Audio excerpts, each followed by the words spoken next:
ভাৰতৰ স্বাধীনতা হোৱা 78 বছৰ পাৰ হৈ গ'ল, এতিয়া 79 ইয়াৰ্ছ চলি আছে। 78 বছৰৰ পাছতো অসমৰ একডৰা পথাৰত চৰকাৰে এতিয়ালৈকে এক টোপাল পানী দিয়া নাই, যাৰ পানী দিলে মানে বছৰ অন্তত 3বাৰ খেতি কৰিব পাৰোঁ।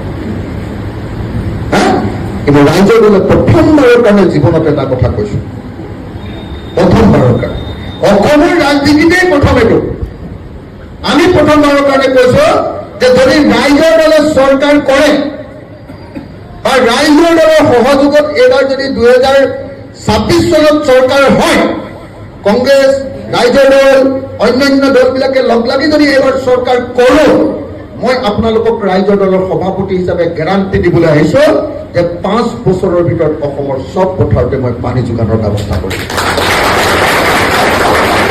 একদম গাঁৱৰ ভিতৰত তিনিআলিটোতো এতিয়া অন্ধ্ৰপ্ৰদেশৰ পৰা অহা মাছটোহে কাটে, ব্ৰইলাৰ মুৰ্গীটোহে কাটে, ঘৰত বনোৱা নহয়। একদম গাঁৱৰ ভিতৰত তিনিআলিটো। মই যে এই চোলা আৰু পেণ্টটো কিনিছো, মই যে এই পেণ্টটো আৰু এই চোলাটো কিনিছো, এইটো মই কিনিছো অনলাইনত। আপোনালোকে অনলাইন মানে জানে নহয়? অনলাইন মানে জানে নহয় নে জানো? আমি কিনিছো ক'ৰ পৰা? মই আমাজন নামৰ কোম্পানীটোৰ পৰা কিনিছো।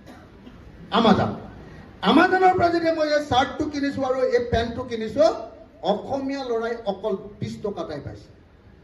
আমাৰ ঘৰত ডেলিভাৰী বয়টোৱে দি থৈ যোৱা 20 টকাটোৰ বাহিৰে আন সকলো টকা আমেৰিকাৰ আটাইতকৈ ধনী মানুহ আমাজন কোম্পানীৰ মালিকটোৱে পাইছে। নৰেন্দ্ৰ মোদী ডাঙৰীয়া অহাৰ আগলৈকে আমি তাৰ কাৰণে আন্দোলন কৰিছিলো। নৰেন্দ্ৰ মোদী ডাঙৰীয়া অহাৰ আগলৈকে ভাৰতবৰ্ষত কেতিয়াও খুচুৰা বেপাৰ বিদেশী কোম্পানীয়ে কৰিব নোৱাৰে। নৰেন্দ্ৰ মোদীয়ে বিৰাট ডাঙৰ ডাঙৰ কথা কৈ আমাৰ সমগ্ৰ বজাৰখন বিদেশী কোম্পানীবিলাকৰ হাতত দি দিলে। এনেকুৱা পৰ্যায় পাইছেগে, আপুনি চোলা আৰু পেণ্ট কিনক, আমাজনক পইচা দিয়ক, আমেৰিকালৈ যাব। আপুনি অন্য কিবা এটা বস্তু কিনক, মহিলাবিলাকে চবেই আজিকালি অনলাইনত বজাৰ কৰে, ফ্লিপকাৰ্টত কিনক, পইচা যাব চীনৰ হাতলৈ, চীনৰ হাতলৈ। আমাৰ গাঁৱৰ সেইকাৰণে সৰু সৰু বজাৰবিলাক চব বন্ধ, চব বেপাৰীৰ মূৰত মাৰ দিলে বিজেপি চৰকাৰে। আৰু দ্বিতীয় বজাৰখন কাৰ হাতত দি দিলে চাওক, আটাইতকৈ ডাঙৰ বজাৰখন দি দিলে আমেৰিকা আৰু চীনৰ হাতত, দ্বিতীয় বজাৰখন দি দিলে কাক?